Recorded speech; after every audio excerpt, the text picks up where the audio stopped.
दोस्तों आज की वीडियो में मैंने किसी भी तरीके का कोई भी इंट्रो स्टार्टिंग में नहीं लगाया। इसके पीछे का कारण ये है कि ये वीडियो थोड़ी लंबी है और ये वीडियो बहुत ही जानकारियों को अपने आप में समेटे हुए है। दोस्तों मैं इस बात को पूरे गारंटी से कह सकता हूँ कि पीसी बिल्ड की दुनिया में आज के जैसा वीडियो ना तो आपने पहले कभी देखा होगा और ना ही शायद आपको देखने को मिलेगा। बहुत ऐसी जानकारी जो इस वीडियो में आपको मिलने वाली है जो आज तक आपने ना तो ध्यान दिया था और ना ही आपको कोई बताने वाला था। उम्मीद करता हूं कि इस वीडियो को देख करके आपके दिमाग के ढक्कन खुल जाएंगे और बहुत कुछ आपको नया सीखने को मिलेगा। दूसरी बात कि जितने भी लोग पीसी बिल्ड करते हैं या फिर पीसी बिल्ड करवाते हैं, मैं उनकी बात यहाँ पे नहीं कर रहा जो प्रोफेशनल पीसी बिल्ड करने वाले हैं, मैं उनकी बात कर रहा जो बिगनर्स हैं और कहीं से छोटी मोटी जानकारी इकट्ठा करके या फिर किसी ऐसे दुकान पे चले जाते हैं जिनको प्रॉपर नॉलेज नहीं है, तो उनके हाथ में जाने के बाद फिर उनके हाथ की वो कठपुतली बन करके रह जाते हैं और उनके बताए अनुसार या फिर उनके द्वारा दी गई जानकारी से वो पीसी असेंबल करते हैं और वो पीसी परफॉर्मेंस नहीं देती है। बताता चलूं दोस्तों कि पर डे मेरे पास तकरीबन पीसी बिल्ड के ऊपर 20 फोन आते हैं पूरे इंडिया से, जिनको पीसी बिल्ड के ऊपर मैं रोज के रोज ये बताता हूं कि सर आप ये प्रोसेसर, ये मदरबोर्ड, ये रैम और ये एसएसडी, ये पावर सप्लाई आप इसके साथ लगाइए, आपको परफॉर्मेंस बढ़िया मिलेगा। मेरे बहुत सारे ऐसे बंधु होंगे जो मेरे से पूछे होंगे और इस समय मेरे वीडियो को देख रहे होंगे और वो इस बात की अनुमान लगा रहे होंगे कि मेरी बात में कितनी सच्चाई है। चलिए आगे बढ़ते हैं और कुछ और जान लेते हैं इस पीसी बिल्ड की दुनिया के बारे में। बताता चलूं दोस्तों कि अगर आपके पास सारे कंपोनेंट एक नंबर के आ भी जाते हैं और अगर पीसी बिल्ड का आपको कंप्लीट नॉलेज नहीं है या फिर जहां से आप पीसी बिल्ड करा रहे हैं उस बंधु के पास कंप्लीट नॉलेज नहीं है, तो सारा बढ़िया कंपोनेंट लगा करके भी, अच्छे मदरबोर्ड, अच्छे प्रोसेसर, अच्छी एसएसडी और अच्छा रैम लगाने के बाद भी कहीं ना कहीं आपको परफॉर्मेंस नहीं मिल पाएगा। क्यों? क्योंकि असेंबल करना भी अपने आप में बहुत बड़ी कला है। पूरी कंप्लीट जानकारी होनी चाहिए। विंडो कौन सी चढ़ेगी उस पे, विंडो का वर्जन कौन सा होना चाहिए, ईडीएस की इंस्टॉलेशन प्लस ईडीएस की सेटिंग, ग्राफिक कार्ड कौन सा लगना चाहिए, सेटिंग उसकी कहां ईडीएस में इनेबल होती है। तो इसका एक कंप्लीट पूरा गणित है और पूरा कंप्लीट एक नॉलेज सामने वाले के पास जब होगा, जब भी ये चीज परफॉर्मेंस आपको निकल करके बाहर दिखाई देगी। उदाहरण स्वरूप मैं आपको ये बता सकता हूं कि एक पतीले के अंदर मैं दूध रख देता हूं, बगल में चीनी और उसके बगल में चाय पत्ती, अदरक, इलायची, जो भी चाय बनने में मटेरियल लगती है वो सारा एक टेबल पे मैं लगा देता हूं और उसके सामने मैं 10 लोगों को खड़ा कर देता हूं और उन 10 लोगों में से उसी दूध, उसी चाय पत्ती और उसी चीनी से चाय बनाएंगे। जितने भी लोग उस चाय को बनाएंगे सब लोगों के द्वारा बनाए गए चाय की स्वाद अलग अलग आएगी। आखिर ऐसा क्यों होता है? जबकि चीनी वही, दूध वही, चाय पत्ती वही, अदरक वही, तो फिर स्वाद में अंतर क्यों आ जाता है? दोस्तों मैं आप लोगों को बता दूं कि वहां पे जो बनाने की टाइमिंग है कि कितना दूध पकाने के बाद हमें चीनी डालना है और कितना दूध के पक जाने के बाद हमें चाय पत्ती डालनी है, चाय पत्ती और चीनी डालने के बाद कितने देर बाद हमें अदरक डालना है और सारा कुछ डाल करके कितने देर बाद हमको उसको पका करके उतार देना है, इसके वजह से स्वाद में अंतर आ जाती है। तो मेरे इस उदाहरण से आप समझ सकते हैं कि सिर्फ एक बढ़िया सामान खरीद लेना ही बहुत बड़ी बात नहीं है। एक अच्छे जानकार आदमी से पीसी का असेंबलिंग कराना, एक जानकार आदमी से ईडीएस का इंस्टॉलेशन करवाना और एक जानकार आदमी के द्वारा पीसी और ईडीएस की कंप्लीट सेटिंग करवाना, ये बहुत जरूरी है। इसके बाद ही जाकर के आपकी परफॉर्मेंस निकल करके आ पाएगी। चलिए मेरे पास समय तो नहीं रहता है, मैं पीसी बिल्ड करने के पीछे बहुत ज्यादा ध्यान नहीं देता क्योंकि एक पीसी बिल्ड करने में तकरीबन एक दिन का पूरा समय खराब हो जाता है। फिर भी मेरे पास एक बंधु चल करके पटना से आए हैं जो कि मेरे से बहुत रिक्वेस्ट किया कि सर मेरा एक पीसी आप बिल्ड करके अपने हाथ से दीजिए। चलिए उनसे बात करते हैं और उनकी मैंने कंप्लीट एक वीडियो बना रखी है। इस वीडियो को बनाने में दोस्तों मुझे 2 दिन का समय लगा है और तीसरे दिन मैंने इसको एडिट करा है, तो काफी मेहनत हुई है और बहुत कुछ आपको नया सीखने को मिलेगा इस वीडियो में। तो वीडियो को पूरा देखिए और चलिए अब लाइव देखते हैं डायरेक्ट स्क्रीन पे जो कि कैमरे से शूट हुई है और इसमें आपको बहुत कुछ सीखने को मिलेगा। चलिए संजय पांडे जी की जुबानी उनकी बात को सुनते हैं। हेलो फ्रेंड्स, नमस्कार। मैं संजय पांडे पटना से। मैं आज आपको बताने जा रहा हूँ। आज मैं आया हूँ गोरखपुर उदय सर के पास जो कि ईडीएस के बहुत बड़े मास्टर हैं। मैंने काफी दिन से मेरे दिमाग में ऐसा प्लान चल रहा था कि मैं अपना एडिटिंग सिस्टम खुद का करूँ। जैसा कि मैं आपको इससे पहले बता दूं कि मैं फोटोग्राफर हूँ, वीडियोग्राफर हूँ। बिहार झारखंड के अंदर मेरा ठीक ठाक काम चलता है, बट मैं अपना प्रोडक्शन नहीं कर रहा था। मैंने फिर मेरे दिमाग में आया मैं अपना खुद का प्रोडक्शन करूँ और प्रोडक्शन के लिए मैं सोचते सोचते मैंने सोचा कहाँ से सिस्टम लूँ, कहाँ से मैं सॉफ्टवेयर लूँ। तो जैसा कि मेरे शहर के अंदर मैंने बहुत जगह से विजिट किया, बहुत से शॉप पे, बहुत से सॉफ्टवेयर कंपनी मैंने ऑनलाइन सर्च किया, ऐसा कोई सेटिस्फैक्शन जो मुझे दे सके वो मुझे नहीं मिला। तो मैंने ऑनलाइन यूट्यूब पे मैंने सर्च किया how to learn ADS, how to learn ADS. तो फिर मेरे को मिला एक चैनल, जैसा कि आप देख रहे हैं, प्ले एडिट सॉल्यूशन, उदय सर का है। मैंने इस वीडियो को 8-10 वीडियो मैंने देखा। जो आउटपुट मिलना चाहिए ना, जो गुरु की तरफ से जो ज्ञान मिलना चाहिए ना, वो रियल ज्ञान मुझे इस वीडियो में मिला, इस चैनल में मिला। फिर इसमें मैंने इसका देखा डिस्क्रिप्शन में, तो सर का नंबर दिया हुआ था, मैंने कॉल किया और जो सर से जो मेरी बात हुई, रियल बात है, सुबह का समय है, सुबह समय हो रहा है, मैं बता रहा हूँ 11 बज रहा है, सुबह का टाइम है। जो बेसिक आउटपुट है ना, वो मुझे किसी ने, मैं करीब इनसे पहले 8-10 लोगों से मैंने बात किया था, वो चीज नहीं दे रहे थे। एक सेल्समैन जैसे बात करता है, हाँ सर ये वो बस उसी तरह जो रियल आउटपुट है ना, जो फ्रेशर बंदा जो स्टार्ट करने जा रहा है उसको जो देना चाहिए, वो चीज कोई नहीं मुझे दे रहे थे। और वो मुझे मिला कहाँ के, इस चैनल पे, प्ले एडिट सॉल्यूशन पे।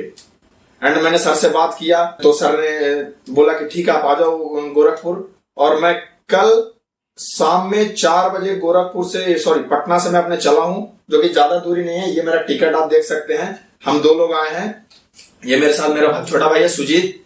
हम 2 लोग आए हैं गोरखपुर से, हम सॉरी पटना से हम चले हैं गोरखपुर, कल रात में आए हैं और अभी हम यहाँ रहने वाले हैं। आज अभी हम थोड़ी देर में जाएंगे सर के साथ। मुझे एक पीसी असेंबल करानी है i7, जो कि अभी हम और सर चाय पानी होने के बाद अभी हम लोग निकलेंगे मार्केट और वहां से लाएंगे उसका सारा किट वगैरह सब खरीद के। और अभी आपको थोड़ी देर में देखने को मिलेगा पीसी, यही हम असेंबल करेंगे और फिर मैं अपना एक्सपीरियंस आगे आने वाली वीडियो में आपको शेयर करता हूँ। हेलो फ्रेंड, ये देखिए आ रखे हैं हम दुकान पे। हमने अपना सिस्टम सारा कुछ परचेज कर लिया है। ये हमारा प्रोसेसर है और ये सारा हमारा कुछ सामान, ये मदरबोर्ड है। अभी हम लोग चलेंगे और असेंबल करेंगे। ये दुकान के भैया है, भैया ITJ कौन सा जगह पर है भैया दुकान? ये साई मार्केट गोरखपुर। भैया का दुकान है साई मार्केट गोरखपुर, जो कि बहुत ही बढ़िया सर्विस देते हैं। और ये भैया हमारे साथ हैं जो कि हमारा बहुत मदद किए हैं। क्या नाम हुआ भैया आपका? सेगा भाई, सेरा भाई हैं ये। अब हम लोग चलते हैं असेंबल करके, अब आपको दिखाते हैं, हम अपना एक्सपीरियंस बताते हैं वहाँ चलते। हेलो, ये देखो अब हम लोग की खरीदारी पूरी हो चुकी है। जैसा कि आप देख पा रहे हैं इस वीडियो में, हम लोग का खरीदारी पूरा हो चुका है। अभी हम लोग का मॉनिटर माउस वो आ रहा है पीछे एक बंदा लेकर के। और ये हम अभी रुके हैं गोरखपुर के, क्या नाम हुआ भैया? कमलेश यादव। ये भैया का चाय बहुत फेमस है तो चाय फेमस, लेकिन मैं कोल्ड ड्रिंक पी रहा हूँ क्योंकि इससे पहले हमने 2 कप चाय भैया के यहाँ से पी रखा है।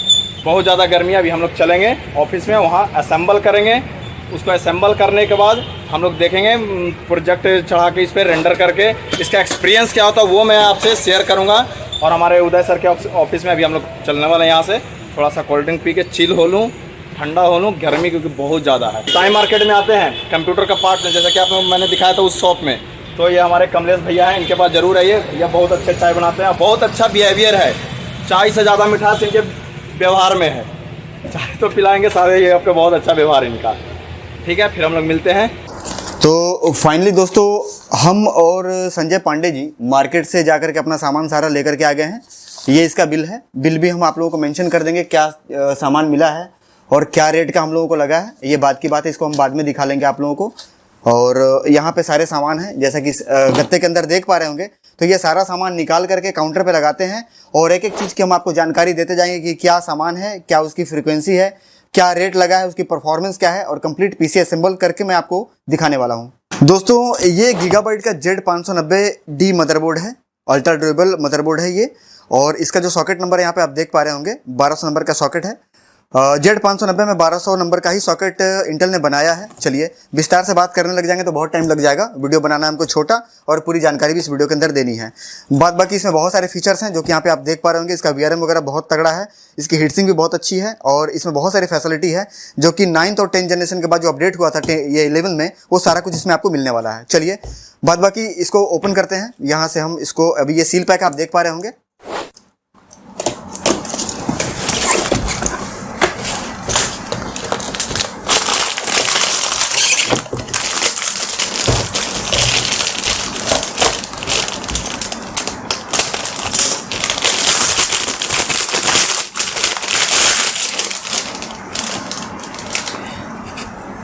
इसके अंदर दोस्तों हमें 2 SATA केबल मिलता है। पहले बहुत सारा आया करता था, 3 की 4 की संख्या में, लेकिन अब कंपनी 2 ही देती है।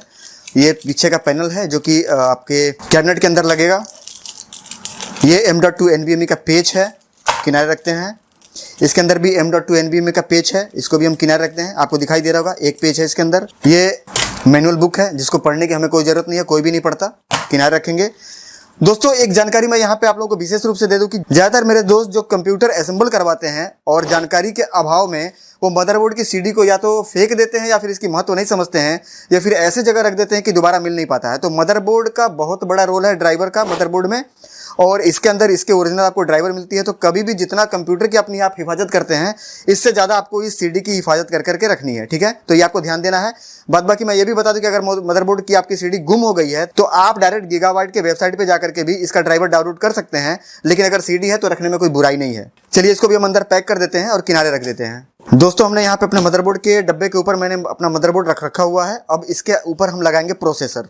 ये हमारा इंटेल कोर i7 का प्रोसेसर है, 11700 के आप देख पा रहे होंगे, और इसका भी सॉकेट यहाँ पे शो कर रहा है, 1200 इसका सॉकेट है, ठीक है।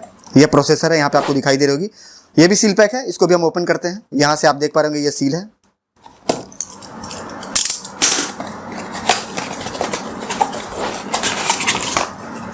इसके अंदर भी आपको एक यूज़र मैनुअल मिल जाती है, इसकी ज़रूरत नहीं है पढ़ने की, कोई भी नहीं पढ़ता दोस्तों। हम इसको किनारे रखेंगे। ये हमारा प्रोसेसर जो कि काफ़ी हिफाजत से कंपनी पैक करके देती है, ताकि अगर डब्बा कोई पटक भी दे तो ये डैमेज ना हो, क्योंकि महंगा मटेरियल है तो सावधानी देती है कंपनी इस पर। प्रोसेसर लगाने के लिए दोस्तों बहुत सावधानी की ज़रूरत है, और कहाँ पकड़ना है इसका एक तरीका है, आप ध्यान दीजिएगा। कभी भी ये कैप नहीं उतारना चाहिए, नहीं तो आपका पिन मुड़ सकता है या ख़राब हो सकता है, और मदरबोर्ड आपकी पूरी की पूरी फेल हो जाएगी। रखने के बाद इसको हम चेक कर लेंगे कि ये पूरे तरीके से बैठ गया है या नहीं, ठीक है।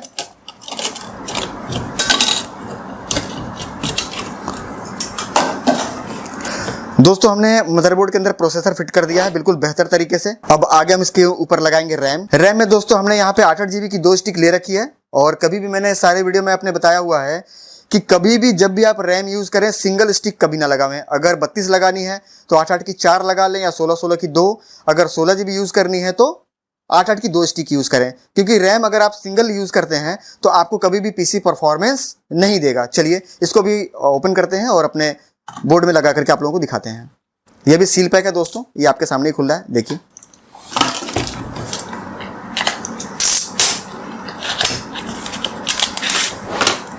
दोस्तों यहाँ पे एक खास चीज़ और बताता चलूँ कि रैम लगाना किस सॉकेट में है, और यहाँ पे 4 सॉकेट हैं, 2 चैनल है, चैनल ए चैनल बी। तो ये बहुत महत्व रखता है कि कहाँ पे क्या लगाना है, तो ये बेहतर तरीके से काम करेगा। ऐसा नहीं कि आपने रैम की स्टिक उठाई और कहीं भी घुसेड़ दिया और काम करने लग जाएगा, ऐसा बिल्कुल मत सोचिएगा। तो इसका कंप्लीट एक गणित है, इसको आपको समझना पड़ेगा।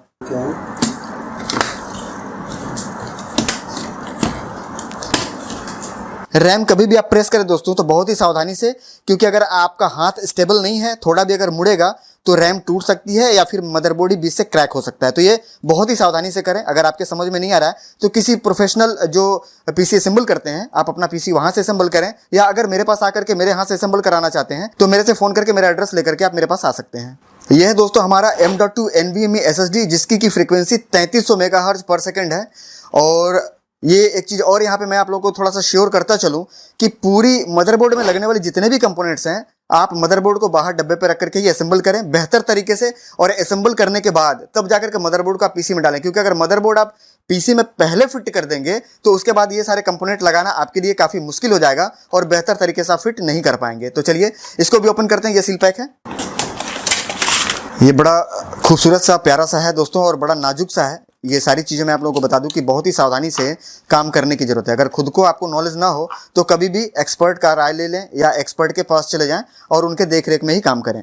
आगे दोस्तों मैं आप लोगों को ये बताता चलूँ कि यहाँ पे M.2 NVMe SSD लगाने के लिए 2 स्लॉट दे रखे हैं। अब यहाँ पे सवाल ये उठता है कि क्या हम किसी में लगा देंगे और काम करना चालू कर देगा क्या? तो जी नहीं, बिल्कुल ऐसा नहीं है। इसमें भी प्राइमरी और सेकेंडरी है, तो इस चीज़ को समझना पड़ेगा। और अगर आप गलत जगह लगा देते हैं तो हो सके कि आपको बायोस में जाके सेटिंग करना पड़े या फिर ऑटोमेटिक पे ये ना ले। दूसरी बात कि कभी भी SSD लगाते समय जितने भी आप पेच टाइट करेंगे या खोलेंगे या जो भी है, तो हमेशा उसके हिसाब से आप स्क्रू ड्राइवर का यूज़ करें। ऐसा नहीं कि कोई भी एक स्क्रू ड्राइवर ले लिया और सारा पेच उसी से टाइट करने लग जाएंगे, तो ऐसा ना करें। इस तरीके से आपको बेहतर परफॉर्मेंस पीसी में नहीं मिलेगा, मतलब बेहतर तरीके से आप पीसी असेंबल नहीं कर पाएंगे। तो हमेशा जो जिस साइज़ का पेच है उसके हिसाब से आप स्क्रू ड्राइवर का उपयोग करें। इसको हम यहाँ पे लगा लेते हैं।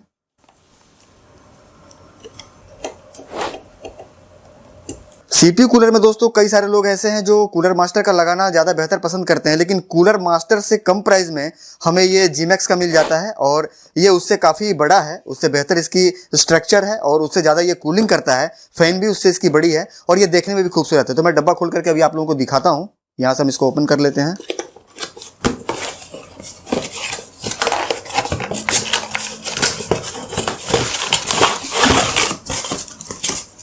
दोस्तों ये है इसका कंप्लीट साइज जो कि आप देख पा रहे होंगे। और बहुत मेरे ऐसे बंधु होंगे जो इस वीडियो को देख रहे होंगे जो कूलर मास्टर का लगा रखा है, तो आप देख करके बता सकते हैं कि कूलर मास्टर से इसका बनावट काफ़ी बेहतर है, काफ़ी बड़ा है और उससे इसकी कूलिंग की व्यवस्था भी काफ़ी अच्छी है।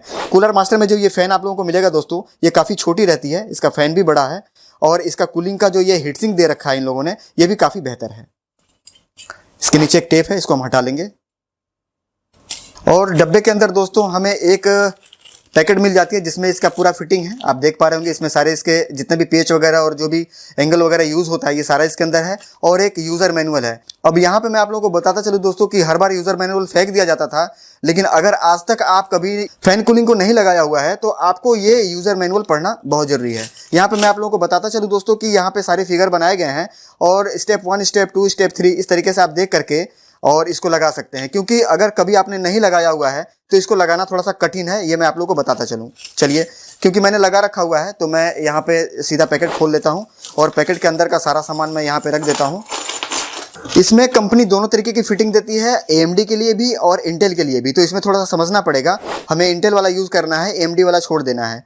तो ये थोड़ा सा आप ध्यान दीजिएगा। ये इंटेल का प्रोसेसर है, मैं बता दूँ एक बार फिर क्लियर कर दूँ।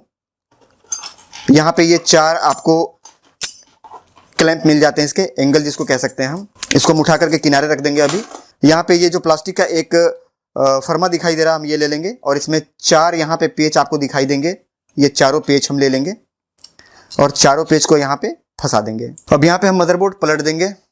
पलटने के बाद ये हमने यहाँ पे चारों के अंदर ये पेच हमने फंसा दिया हुआ है और इसके अंदर ग्रुप बना हुआ है दोस्तों। ये जब ऊपर से आप पेच को टाइट करेंगे तो ये घूमेगा नहीं, ठीक है।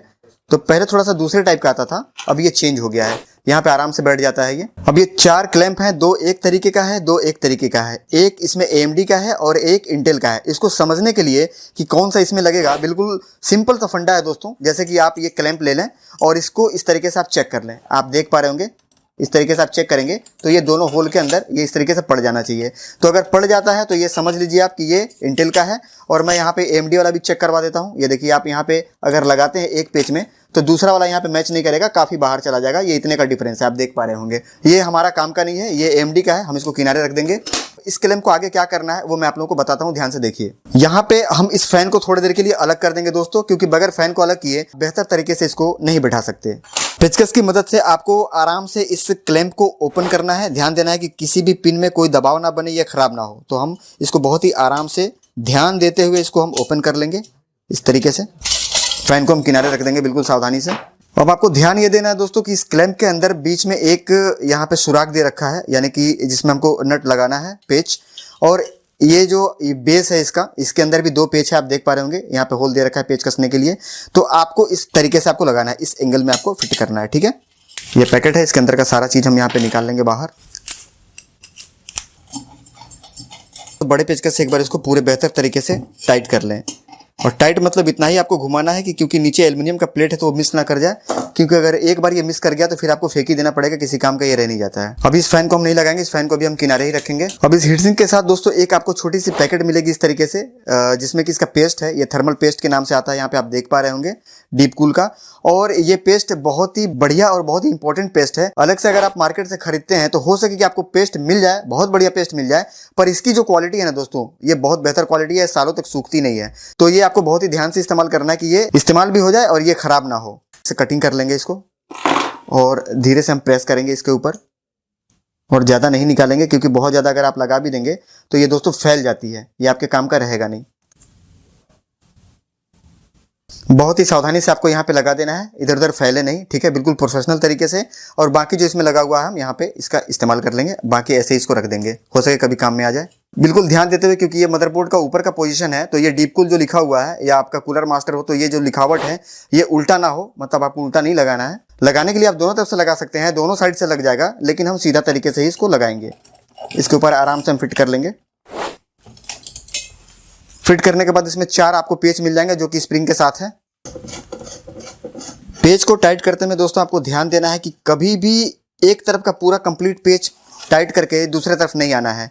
जब भी आप टाइट करें तो बराबर की संख्या में टाइट करें, नहीं तो फिर ये कहीं ना कहीं ऊपर नीचे हो जाएगा और प्रोसेसर आपकी हीट करने लग जाएगी अगर आपका हीट सिंक बेहतर तरीके से ये कनेक्ट नहीं है इसके साथ। तो चारों पेज को बराबर बराबर आप चारों तरफ से घुमा करके बेहतर तरीके से इसको टाइट करें।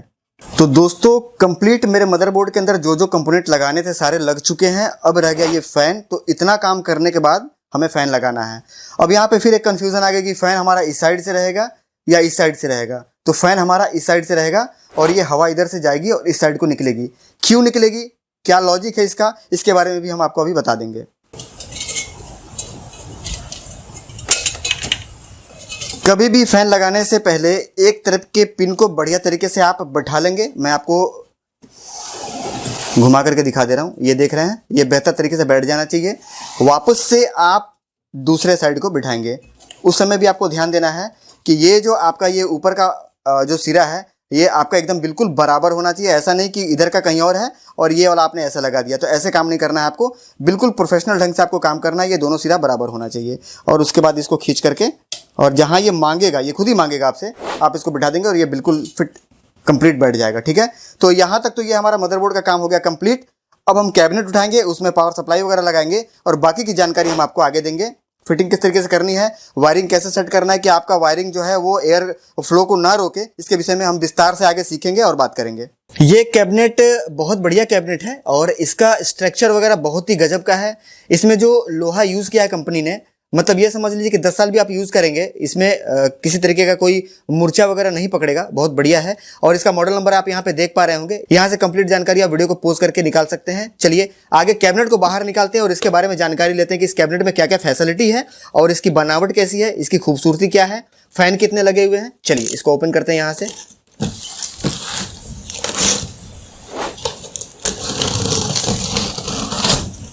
कैबिनेट दोस्तों एक चीज मैं यहाँ पे क्लियर कर दूं कि कभी भी कैबिनेट जब आप खोल रहे हो तो ये जो आपका ब्लेड है ये बहुत कम खोलना है, क्योंकि कई बार लोग बहुत लंबा ब्लेड खोल करके और इतना लंबा अंदर डाल करके ओपन करते हैं कि अंदर से कैबिनेट में तुरंत स्क्रैच आ जाती है। तो ये सावधानी रखनी है, ये सब बारीकियां हैं और अक्सर ये गलती वही लोग करते हैं जो जिंदगी में पहली बार पीसी असेंबल करते हैं। तो ये ध्यान दीजिएगा।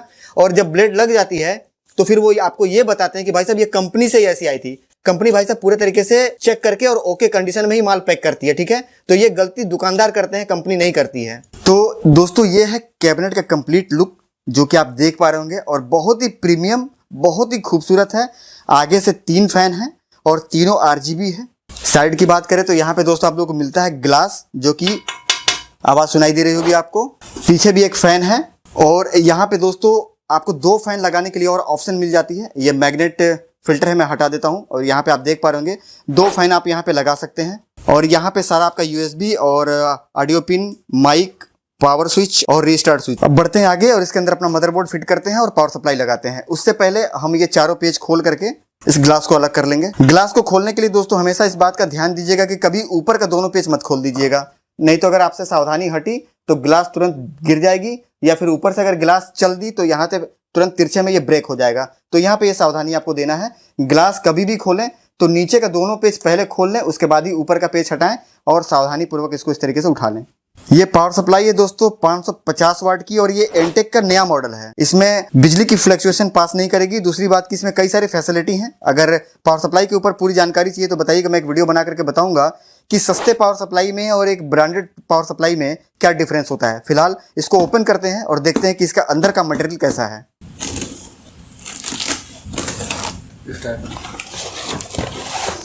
तो दोस्तों हर बार की तरह इस डब्बे के अंदर भी यूजर मैनुअल है, इसको पढ़ने की कोई जरूरत नहीं है। कैसे लगाना है पता है। एक पावर सप्लाई कोड है, ब्रांडेड है, बढ़िया है। पता नहीं हमारे बोर्ड में लगेगा भी कि नहीं, क्योंकि ये थोड़ा सा चाइना टाइप का मॉडल है और इसके साथ एक एडाप्टर लगाना पड़ता है। तो मुझे तो नहीं लगता कि कोई इसको यूज़ करता है। ठीक है, इसको किनारे रख देते हैं, शायद ये काम में नहीं आने वाला। ठीक है, यहाँ पे ये एक टाई का पैकेट है जो कि कैबिनेट को फिटिंग करने में हमारी मदद करेगी, तार को पैक करने के लिए। इसको भी हम किनारे रखते हैं। पावर सप्लाई को कैबिनेट में फिट करने के लिए यहाँ पे 4 पेच हैं ब्लैक कलर के, इसको भी हम किनारे रखते हैं। और दोस्तों ये है हमारा सप्लाई। चलिए इसको हम बाहर निकाल करके आप लोगों को दिखाते हैं। कुछ इस तरीके का दिखता है दोस्तों पावर सप्लाई को बाहर निकालने के बाद, और बड़ा ही शानदार, बहुत ही सुंदर देखने में लग रहा है। आप खुद भी देख पा रहे होंगे।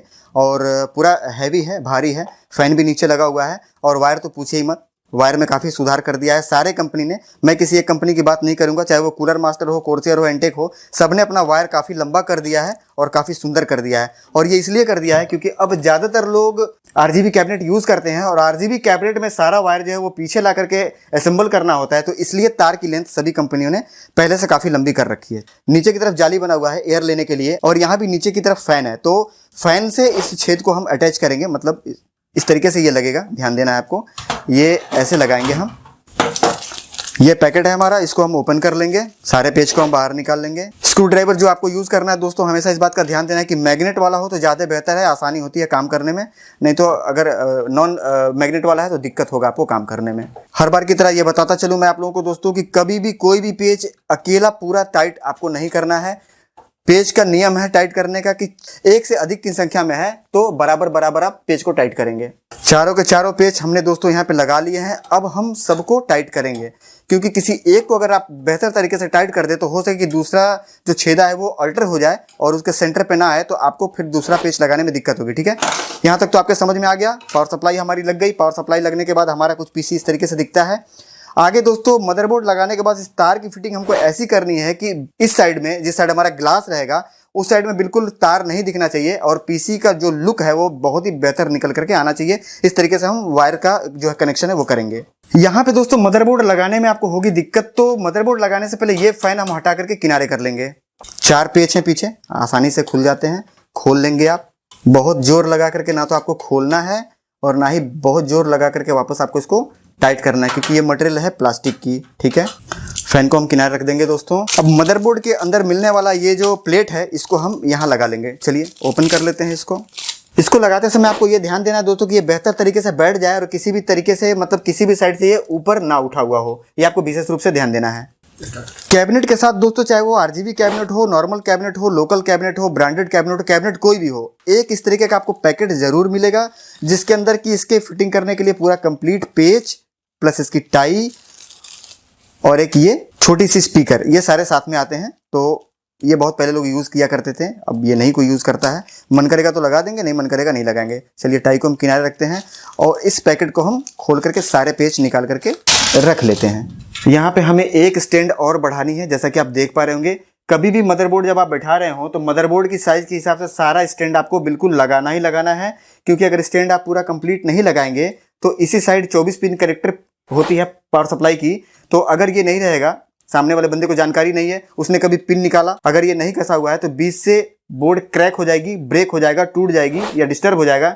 या फिर अगर ये नहीं लगा हुआ है और अगर कोई आदमी पिन बैठा रहा है अंदर और ये स्टैंड नहीं है तो फिर नीचे की तरफ दब सकता है और बोर्ड खराब हो सकता है। तो कभी भी जितना भी स्टैंड है ये प्रॉपर आप यूज करें, और कंपनी जबकि आपको देती है सारा का सारा साथ में, तो इसका इस्तेमाल जरूर करें, क्योंकि फेंकने से बढ़िया है कि लगा देना। मदरबोर्ड को अंदर डालने से पहले दोस्तों इस फैन का यहाँ पे ये कनेक्टर है, इसको आपको लगा लेना है ध्यान देते हुए, और इसको कहीं और नहीं लगाना है, इसको यहीं लगाना है, क्योंकि यहाँ पे लिखा हुआ है सीपीयू फैन। तो सीपीयू की जो फैन है वो इसी कनेक्टर में लगेगी, क्योंकि इसकी स्पीड प्रोसेसर से आती है, तो इसकी स्पीड हमेशा रेंडर के हिसाब से, लोड के हिसाब से ऊपर नीचे होती रहती है। तो यहाँ पे बहुत सारे कनेक्टर हैं, आप देख पा रहे होंगे। यहाँ पे देखिए 1 2 कई सारे हैं। ठीक है, तो कहीं और आपको नहीं लगाना है, यहाँ भी है, यहाँ कहीं और नहीं लगाना है, आपको यहीं पे लगाना है जहाँ पे सीपीयू फैन लिखा हुआ है। और इसकी कलर भी थोड़ी सी डिफरेंट रहती है, यहाँ पे आपको ये स्लेटी कलर का दिख रहा होगा, तो यहीं पे आपको लगाना है, इसका आपको बिल्कुल ध्यान रखना है। दूसरी बात मैं यहाँ पे बताता चलूँ कि 1 2 3 1 2 3 और यहाँ पे 1 2 3 टोटल 9 यहाँ पे मदरबोर्ड में लगाने के लिए पेज के लिए जगह छोड़ रखी है कंपनी ने।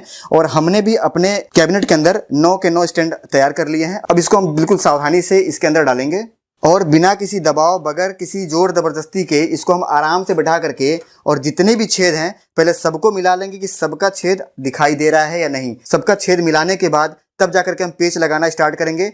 नहीं तो अगर ये पूरे तरीके से नहीं बैठा है, किसी साइड आप पेच लगा देंगे तो दूसरे तक फिर नहीं बैठेगा, तो फिर आपको खींचातानी करनी पड़ेगी, इसमें आपका मदरबोर्ड खराब हो सकता है। तो इस बात का भी आपको ध्यान रखना है।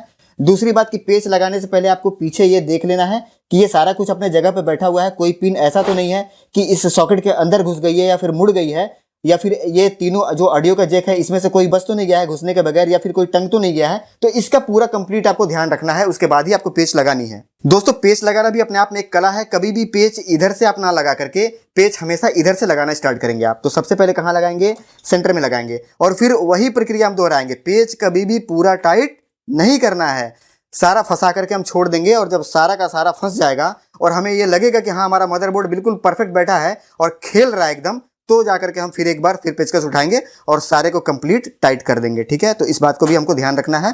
पूरा कंप्लीट हम इसको टाइट नहीं करेंगे। ये पेच एक गलत उठ गया है, ये हमने लगाने में हमें लग गया कि ये थोड़ा सा टाइट है, हम इसको बदल लेंगे, बदल करके हम दूसरा ले लेंगे। ठीक है, और सब पेच अलग अलग होते हैं, ये ध्यान दीजिएगा। थोड़ा भी अगर आपको ऐसा लगे कि ये पेच लगाने के बाद आसानी से नहीं जा रहा है तो ज़बरदस्ती कभी भी पेच टाइट मत करिएगा, नहीं तो नीचे का जो बेस है वो ख़राब हो जाएगा, और ख़राब होने के बाद फिर उसकी कहानी ख़त्म। फिर जो पेच एक बार आप कस देंगे ज़िंदगी भर वही चलेगी, और अगर इसका ओरिजिनल पेच आप लगाएंगे तो फिर आप उसको लगा नहीं पाएंगे। ठीक है, तो देखिए आप देख पा रहे होंगे बिल्कुल आसानी से हमारा ये पेच सारा लग रहा है। तकरीबन लगभग सबके सब लग ही चुके हैं, कुछ ही बाकी है।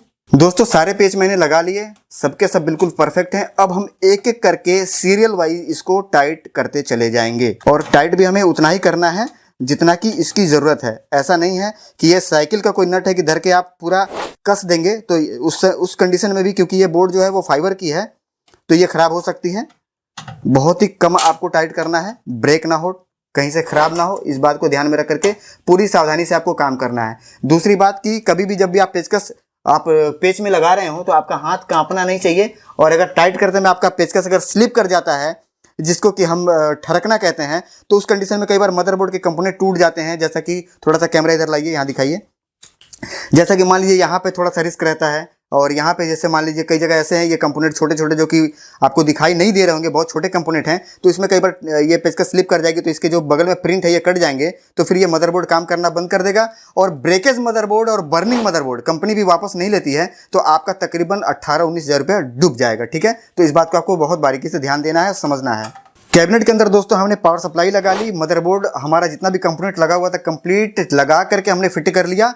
इसके बाद हमें ये फ़ैन लगाना है, पर फैन अभी नहीं लगाएंगे, पूरा पीसी चला करके कंप्लीट कर लेंगे, उसके बाद फैन लगाएंगे। क्यों? क्योंकि हो सके कि ऐसी स्थिति पैदा हो जाए कि हमें मदरबोर्ड वापस निकालना पड़े, तो फिर ये 4 के 4 पेच हमें दोबारा फिर खोलने पड़ेंगे, तो हम ये गलती नहीं करेंगे। यहाँ पे दोस्तों एक हार्ड ड्राइव की केस है, जिसमें कि हार्ड ड्राइव अभी लगानी बाकी है, और मैंने 2 TB का हार्ड ड्राइव ले रखा है, क्योंकि हार्ड ड्राइव लगाएंगे बाद में दोस्तों, क्योंकि अभी पूरा कंप्लीट डेटा कॉपी करना बाकी है। मैंने अभी पीसी असेंबल करके आप लोगों को बताना जरूरी समझा है, और डेटा कॉपी होने के बाद फिर उसको कंप्लीट रेंडर करके चला करके प्रोजेक्ट के बारे में जो अनुभव है, फिर जो लेने आए हैं मेरे पास संजय पांडे जी बिहार से, उनका जो एक्सपीरियंस है वो आप लोगों से हम शेयर करवाएंगे। वो खुद अपनी जुबानी बताएंगे कि उनको कैसा लगा मेरे पास आकर के और मेरे सर्विस से। ये जो सप्लाई है दोस्तों, ये मदरबोर्ड को रन करने के लिए होता है, और दूसरी जो यहाँ पे एक सप्लाई लगती है, ये लगती है डिस्प्ले के लिए। तो इसकी जो कनेक्टर है हम उसको भी बहुत ही आराम से इस साइड से लगाएंगे। हो सके कि इसको लगाने के लिए हमें ये पेच खोलना पड़े, क्योंकि उसकी चौड़ाई ज़्यादा है और यहाँ पे गैप कम है। चलिए देखते हैं क्या होता है। तो यहाँ पे आप ध्यान देंगे दोस्तों कि लगाने में ऐसा लग रहा है कि अंदर नहीं जा पाएगा, तो एक काम और कर सकते हैं, आपको पेच नहीं खोलना पड़ेगा। इसको आप स्लाइड करेंगे दोस्तों तो ये निकल जाता है। ठीक है, आप एक एक करके बारी बारी से इसको डाल सकते हैं, और वापस उस साइड ले जाकर के इसको एक में लगा सकते हैं। चलिए, ये अंदर चला गया है। टर्न करने के बाद इसको हम यहाँ पे फिर से वापस से लगा लेंगे। लगाने में दोस्तों ये ध्यान देना है कि जिस तरीके से लगा हुआ था पहले उसी तरीके से लगा होना चाहिए। ऐसा ना हो कि एक साइड का स्लाइड आपका बैठ जाए, दूसरे साइड का नहीं बैठेगा, तो इसको जब आप बोर्ड में लगाएंगे तो घुसेगा नहीं दोस्तों। ठीक है, चलिए यहाँ पे देखिए 2 सॉकेट दे रखा है। अगर आप कोई हल्का पावर सप्लाई यूज करते हैं तो उसकी 4 ही पिन लगती है यहाँ पे, क्योंकि ये मदरबोर्ड बहुत हैवी है और इसका VRM बहुत ज़्यादा तगड़ा है। तो इसमें जो कनेक्टर लगनी है हम इसमें लगाएंगे, बड़े वाले में लगाएंगे, तो ये इस तरीके से लग जाएगा। ये हमारा बैठ गया है दोस्तों, और बैठने के बाद इस तार को बिल्कुल सिस्टम से, ये दोस्तों हमारा ये आगे जो फैन लगा हुआ है RGB वाली, उसकी सप्लाई के लिए ये यहाँ पे दे रखा हुआ है। ये तीनों एक में अटैच है, और ये फाइनल आउटपुट है जिसमें हमें ये इनपुट है और ये हमारा आउटपुट है सप्लाई की। तो हम इसमें इसको कनेक्ट कर देंगे। और सारे पावर सप्लाई में कहीं ना कहीं ये चीज़ रहता ही है, ये सॉकेट जो आप ये टाइप को देख रहे हैं, तो इस टाइप का ही इसमें लगेगा, ये ध्यान देना है। और बहुत ही आराम से इसको लगाना है, जोर जबरदस्ती करके लगाएंगे तो ये पिन आपके अंदर घुस जाएगी, और फिर दोबारा आप बार बार निकालेंगे, बार बार घुस जाएगी। एक बार अगर इसकी लॉक खराब हो गई तो फिर आप दोबारा यूज़ में नहीं ले पाएंगे। तो बहुत ही आराम से आपको लगाना है, थोड़ी भी हड़बड़ी आपको नहीं दिखानी है। एक ना लगे तो दूसरा लगा लेंगे, दूसरा ना लगे तो तीसरा लगा लेंगे। और ये देखिए, ये बिल्कुल परफेक्ट बैठ गया। ठीक है, इस तरीके से आप लगाएंगे। अब रह गया दोस्तों हमारा यहाँ पे ये USB 3.0 जो यहाँ पे ऊपर यहाँ पे USB दे रखा हुआ है, इसको भी हम लगा लेते हैं लगे हाथ। इसमें भी यहाँ पे घटक होती है, इसको हम सावधानी से ध्यान में रखते हुए बिल्कुल आराम से, और जब तक ये ऐसा ना लगे कि हाँ ये आराम से जा रहा है तब तक इसको जबरदस्ती ना ठहरे, नहीं तो उसमें कई सारे पिन होती हैं, एक भी पिन टेढ़ा हो गया काम करना बंद कर देगा। ठीक है, ये ऐसे हम ले लेंगे तो ये सारा तार इकट्ठा हो जाएगा हमारा। पावर स्विच, रीसेट स्विच और ये हार्ड ड्राइव की LED वगैरह दोस्तों यहाँ पे यह दे रखा हुआ है कनेक्टर कंपनी ने, तो हम इसको यहीं से लेंगे। ठीक है, क्योंकि यहाँ से लेंगे तो ये काफ़ी लंबा दिखेगा, तो इस बात का हमको ध्यान देना है, क्योंकि हमें इस तरीके से इसको असेंबल करने की वायर बिल्कुल ना दिखे। ये हमने लगा दिया पावर स्विच, उसके बाद लगा दिया दोस्तों हमने हार्ड ड्राइव LED, और उसके नीचे दोस्तों हमने लगा दिया पावर LED।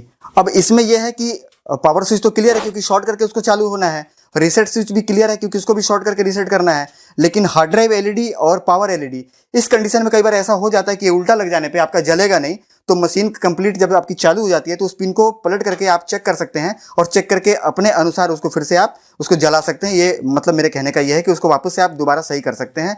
अगर आप गलत भी लगा देते हैं तो कहीं से कोई दिक्कत नहीं होने वाली है।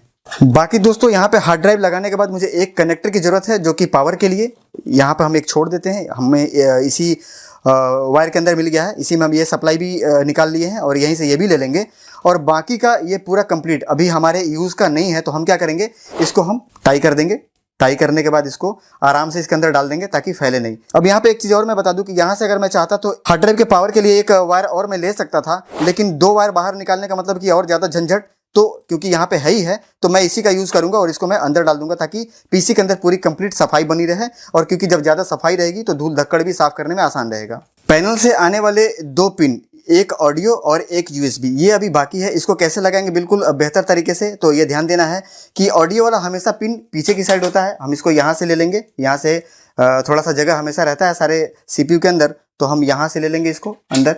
ये आप देख पा रहे होंगे, आपको दिखाई दे रहा होगा बेहतर तरीके से, ये यहाँ पे जगह है, इसको ऐसे डाल लेंगे और इसको ऐसे घुमाते हुए हम इसको यहाँ से अंदर ले लेंगे, और इसको सावधानी से इसको देखते हुए कि कौन सा इसका उल्टा है और कौन सा सीधा है, हो सके कि आपको ना दिखाई दे रहा हो। लगने के बाद आप देख सकते हैं, यहाँ से हम इसको बिठा लेंगे और ये तार यहाँ पे आ गया, तो आपको तारों का झंझट यहाँ पे जो बहुत सारा जो गुच्छा दिखता था वो नहीं दिखेगा। ये तरीका है, और कंपनी भी इस चीज़ को समझ करके यहाँ पे ये कटिंग दे रखी है ताकि आप यहाँ से लगावें। लेकिन वो अलग बात है कि जिसके पास जितना समझ है उसके हिसाब से वो पीसी असेंबल करते हैं।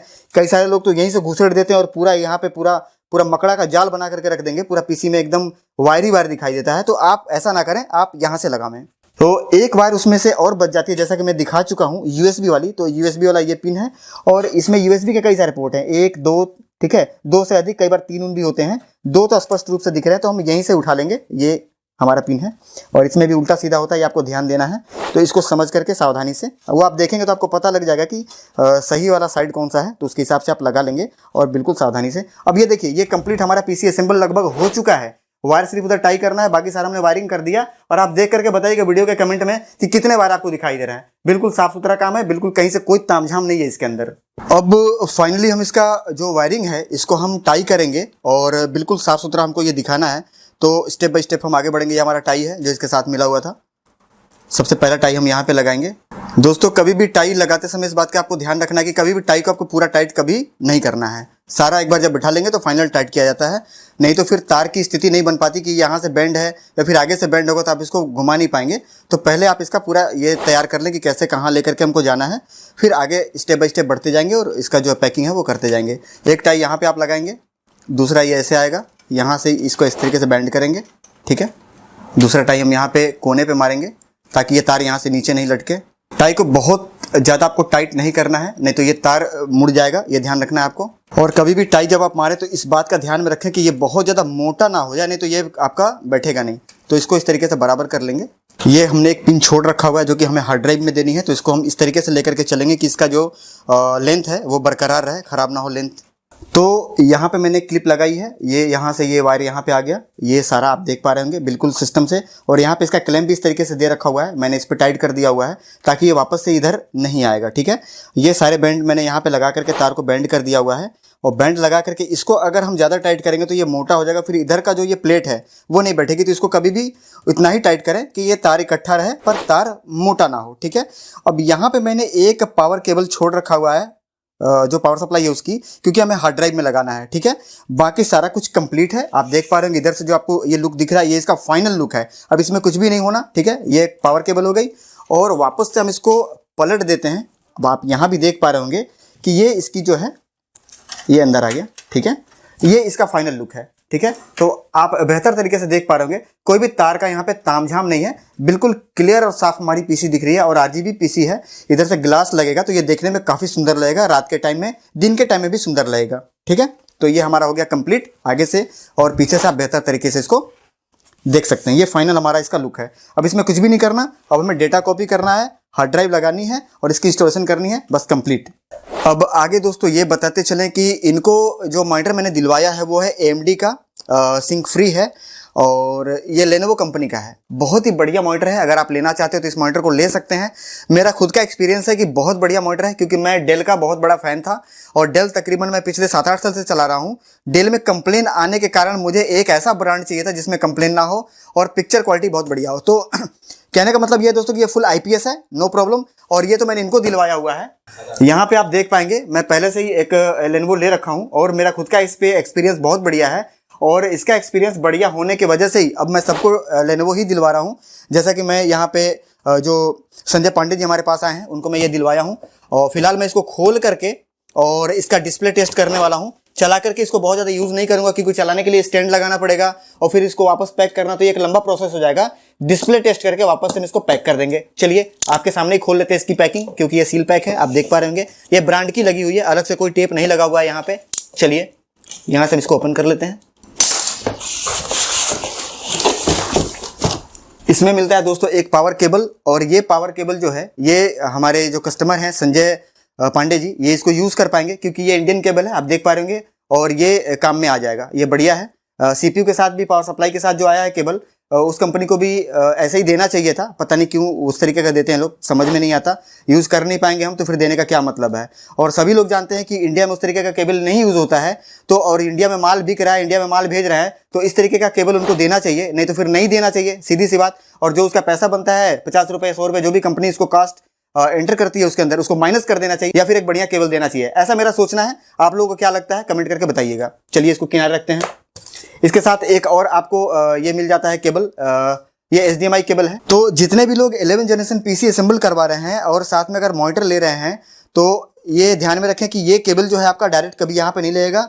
ये DP पोर्ट है और ये HDMI है, तो ये एंटर नहीं करेगा और ये खराब भी हो जाएगा, ये ध्यान दीजिएगा, यहाँ पे लिखा हुआ है। तो कभी भी जब 11 जनरेशन आप PC लें या मदरबोर्ड लें, तो उसके साथ DP पोर्ट का एडाप्टर ले लें, यानी कि DV to HDMI। ठीक है, ध्यान दीजिएगा, DV to HDMI, DV port का वो छोटा सा कनेक्टर यहाँ पे लगाएंगे, उसके अंदर ये HDMI लगाएंगे जब आपका काम करेगा। ठीक है, तो ये कहीं ना कहीं एक मिसिंग है, ये कंपनी को इसमें ऑप्शन देना चाहिए था, क्योंकि इसमें VGA भी नहीं है, तो सिर्फ DP ही है, तो इसमें 2 ऑप्शन कंपनी को कम से कम देना चाहिए था। ये कुछ इसका यूजर मैनुअल है, पढ़ने की कोई जरूरत नहीं है। बड़ा ही शानदार, बहुत ही प्रीमियम, आप देख पा रहे होंगे, बहुत ही बढ़िया है। एक रॉयल सी फीलिंग आती है मतलब इसको देख करके। ठीक है, बहुत शानदार, बहुत बढ़िया इन्होंने बनाया, जबकि डेल कंपनी इस तरीके का नहीं दे पा रही थी। पता नहीं क्यों नहीं दे पा रही थी, क्या था उनके दिमाग में। और इनका काफ़ी बेहतर है, बहुत सुंदर है। काउंटर पर रखने पे एक अलग ही अपने आप में एक जो प्रोफाइल मेंटेनेंस होती है, एक अपने आप एक इमेज, अपना नाम का, एक ब्रांड का, तो वो इन्होंने काफ़ी मेंटेन कर रखा है बहुत। तो इसका माउंटर है, इस पर मॉनिटर लग जाएगी, ये स्टैंड में टाइट हो जाएगा, हम टाइट नहीं करने वाले। और ये हमारा डिस्प्ले टेस्ट है, बिल्कुल क्लियर है, कहीं से कोई दिक्कत नहीं। ठीक है, ऑन ऑफ करेंगे तो ब्रांड का नाम यहाँ पे लिख करके आएगा, लेनोवो। संजय जी की बहुत दिन से इच्छा थी कि वो भी एक गेमिंग कीबोर्ड अपने सिस्टम पे यूज़ करें, और उनकी आज ये तमन्ना पूरी हो गई है। और हम लोगों ने इनके लिए एक गेमिंग कीबोर्ड खरीदा है। इसके साथ ये कीबोर्ड और माउस दोनों आता है, ये आप लेना चाहते तो ये ले सकते हैं, ये इसका मॉडल नंबर वगैरह है। और खोल करके इसको भी चेक कर लेते हैं। ये भी आप देख पा रहे होंगे सील पैक, हमने अभी देखा भी नहीं है कि अंदर क्या है, किस तरीके का है। तो यहाँ से ओपन कर लेते हैं। तो दोस्तों ये फाइनल इसका लुक है जो कि आप देख पा रहे होंगे, और ये एक मैकेनिकल कीबोर्ड है, जैसा कि आप देख पा रहे हो। कितना भी आप तेज प्रेस करिए आवाज़ नहीं बनेगी, बहुत सॉफ्ट चल रहा है दोस्तों। ठीक है, और इसकी हाइट भी काफ़ी है, बहुत बढ़िया है। ठीक है, उम्मीद से ज़्यादा सुंदर है, ऐसा लग रहा है कि मतलब बहुत बढ़िया है। और ये देखने में कैसा लगता है, तो जब हम कंप्लीट PC असेंबल करेंगे और सारा लाइट बंद करके फिर इसका RGB कैसा है वो भी हम फाइनल आपको टेस्ट करवाएंगे। और इधर कोने पे एक साइड में जगह बना रखा हुआ है, इसमें इनका माउस है। माउस की वायर भी बहुत अच्छी वायर है, ये देखिए, ये इसके ऊपर से धागा से ये बाइंड किया हुआ है, रेशम का धागा से। तो मुझे नहीं लगता कि ये खींचने के बाद भी ख़राब होगा, बहुत बढ़िया एक्सपीरियंस है ये। ठीक है, चलिए यूज़ करेंगे, फिर देखेंगे कितना RGB है इसमें। और ये हार्ड ड्राइव है दोस्तों, WD की 2 TB 7200 RPM। अब लगाते हैं इसको डेटा कॉपी के लिए और देखते हैं कि कितना टाइम लगता है। बाकी का अपडेट फिर हम आपको बताते हैं। तो फाइनली कंप्लीट ये असेंबल हो चुकी है, इसमें कहीं से कोई कमी नहीं है। फैन सिर्फ बाकी है लगाना, जो कि मैंने नहीं लगाया हुआ है। वो मैंने पहले ही बता दिया था कि पीसी कंप्लीट होने के बाद हम लास्ट में फैन लगाएंगे, क्योंकि हो सके कि मदरबोर्ड में खोलना पड़े तो दिक्कत हो सकती है। दूसरी बात कि ये फैन इधर से क्यों लगाना है, इसके पीछे का लॉजिक क्या है, तो इसके बारे में भी हम आपको बता देंगे अभी। इससे पहले कि थोड़ा सा हम इसको स्टार्ट कर लें पावर बटन दबा करके। और हमारे पास अभी DP पोर्ट नहीं है तो डिस्प्ले नहीं आएगी, लेकिन यह कि इसका हम RGB टेस्ट कर लेंगे। और कीबोर्ड भी हमने यहाँ पे लगा दिया है, और कीबोर्ड के साथ इसका जो वायर वगैरह है काफ़ी लंबा है, बहुत बढ़िया अनुभव है।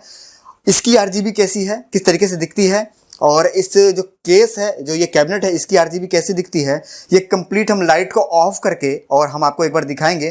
तो मैं ये चाहूँगा कि संजय पांडे जी, जिनका ये PC है, जो चल करके मेरे पास पटना से आए हैं, वो अपने हाथों से PC को स्टार्ट करें। तो मैं उनको बुलाना चाहूँगा। संजय पांडे जी, आप आइए। तो दोस्तों, जैसा कि आपने देखा, PC पूरी हमारी असेंबल हो चुकी है। अब हम आपको दिखाने वाले हैं कि हमारे PC की RGB टेस्ट दिखाने जा रहे हैं। मुझे भी नहीं पता कि कैसा दिखने वाला है, तो मेरे अंदर भी एक उत्साह है और आशा है कि आपके अंदर भी उत्साह होगी, क्या आप देखने के लिए इच्छुक होंगे कि कैसा ये RGB टेस्ट है। तो दोस्तों, कमरे के अंदर देख रहे हैं बिल्कुल अंधेरा हो गया, सारी लाइट हमने ऑफ कर दिया है। आप देखेंगे, मैं पावर बटन प्रेस करने जा रहा हूँ। अब देखें कि RGB की टेस्टिंग कैसी है, RGB लाइट कैसा दिख रहा है हमारे PC में एंड हमारे कीबोर्ड माउस में। अभी मैं इसे ऑन करता हूँ। ये हमारा कीबोर्ड, ये देखिए, वाह, अनबिलीवेबल, अविश्वसनीय है बिल्कुल। तो आप हमें कमेंट करके जरूर बताएं इस वीडियो में आपको कैसा लगा। मुझे तो बहुत अच्छा लगा, आप बताएं कैसा लगा आपको देखने में RGB टेस्टिंग हमारी PC की एंड कीबोर्ड माउस।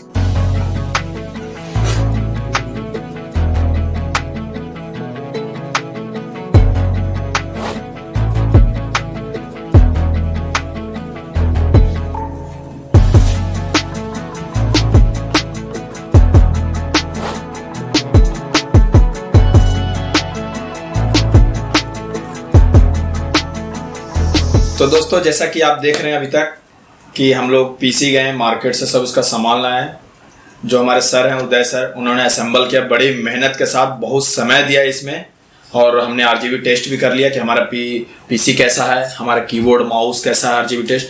अब हम लोग जो है सर का प्रोजेक्ट देखेंगे कि सर का प्रोजेक्ट जो है हमें किस तरह से हेल्प कर सकता है, रेंडर करने में क्या टाइम लगता है सर का प्रोजेक्ट। और दूसरी बात कि हम PC का परफॉर्मेंस देखें कि वो किस तरह परफॉर्म कर रही है। और इसका अभी DP नहीं है, जिससे कि हम अपना मॉनिटर चेक करें। और DP, एक बंदा गया है DP लेने के लिए, अभी वो आएगा, फिर हम उस टेस्ट करेंगे। एंड मैं आपको फिर दूसरी अभी थोड़ी देर में दिखाता हूँ कि कैसा परफॉर्मेंस है PC का, एंड सर का जो बनाया हुआ प्रोजेक्ट है वो कैसा परफॉर्मेंस का, वो हम लोग के लिए कैसा मददगार साबित होता है। हम लोग जो बिगनर लेवल के एडिटर हैं, हम लोग कैसा सर के द्वारा बनाया हुआ जो प्रोजेक्ट है वो कैसा हम लोग को मदद करेगा। आगे हम वीडियो में ये भी बताएंगे कि 1 घंटे का जो वीडियो है उसे रेंडर करने में कितना समय लगता है, क्योंकि बहुत इंपॉर्टेंट चीज है कि यदि हम वीडियो जो रेंडर करते हैं उसको कितना देर लगता है, वो भी फुल HD में। तो आगे हम वीडियो में जानते हैं कि 1 घंटे की वीडियो के रेंडर करने में क्या समय लगता है। इसी के साथ आप वीडियो में बने रहिए, आगे देखिए आगे क्या होता है, आपको मैं परफॉर्मेंस दिखाता हूँ। तो दोस्तों, कंप्लीट डेटा कॉपी होने के बाद इंस्टॉलेशन भी कंप्लीट हो चुकी है। और यहाँ पे एक पॉइंट मैंने बताने के लिए बाकी रख रखा था। जैसा कि मैंने बताया था कि ये फैन आपका इधर लगेगा या इधर, और इधर लगेगा, तो आखिर इधर क्यों लगेगा, इसके पीछे का कारण क्या है। तो देखिए, एयर फ्लो का जो सिस्टम है ना, इसको थोड़ा सा समझ लीजिए। जितने भी लोग आप लोग PC असेंबल करते हैं या करा रखे हैं, तो हो सके कि कुछ गड़बड़ हो, इसको समझ लीजिए। नियम यह है कि ये जो 3 फैन आपके लगे हुए हैं, आप हाथ लगा करके देख सकते हैं।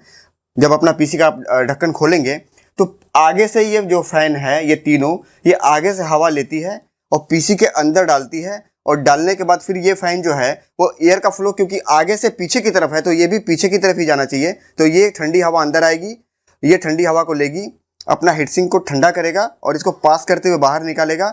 और इसकी जो गर्मी है वो डायरेक्ट यहाँ ट्रांसफर होगी, और गर्मी इधर आने के तुरंत बाद ही ये एग्जिट फैन आपका लगा हुआ है, जो कि इसका एयर फ्लो बाहर की तरफ कर रहा है। तो यानी कि इसका जो गर्मी यहाँ पे आएगा, ये तुरंत ये फैन आपका बाहर निकाल देगा।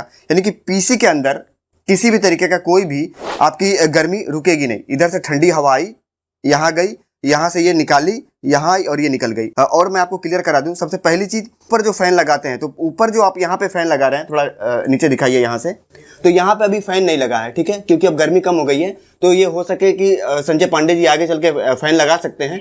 तो यहाँ जो फैन लगेगा ना, तो ये ऊपर की तरफ लगेगा, मतलब कि इसकी जो एयर की फ्लो है ये बाहर निकालेगी। ये ध्यान रखना कि इसको ऐसा नहीं लगाना है। तो ये फैन का जो आपका फ्लो है ये ऊपर की तरफ आपको आपका एयर निकलना चाहिए। कारण क्या है कि जब भी कोई हवा गर्म होती है तो वो ऊपर की तरफ जाती है, ठीक है। और आपको उल्टा नहीं लगाना है कि ऊपर का हवा अंदर डाले, तो इस कंडीशन में क्या है कि फिर वो गर्मी अंदर रुक जाएगी आपकी। तो ये जो फैन है ये ऊपर की तरफ आपका गैस निकालेगी और ये पीछे निकालेगी। आगे से ठंडी हवा आएगी और जो गैस बनेगी ये ऊपर निकल जाएगी और यहाँ से बाहर निकल जाएगी, ठीक है। तो यहाँ आप क्लियर हो गए होंगे। इस फैन को कभी भी आप इधर से लगाएंगे, ठीक है, ये क्लियर हो जाइए। और ये जो आप हीटसिंक लगा रहे हैं, इसमें जो कंपनी का लोगो है ये हमेशा ध्यान रखिएगा। कई बार लोग उल्टा लगा देते हैं जो कि देखने में बहुत बुरा लगता है। फर्क कोई भी नहीं पड़ता दोस्तों, लेकिन देखने में बुरा लगता है, ठीक है। ये दोस्तों कल खरीद करके लाया गया है, ये हमारे पास नहीं था और हम ले भी नहीं पाए थे।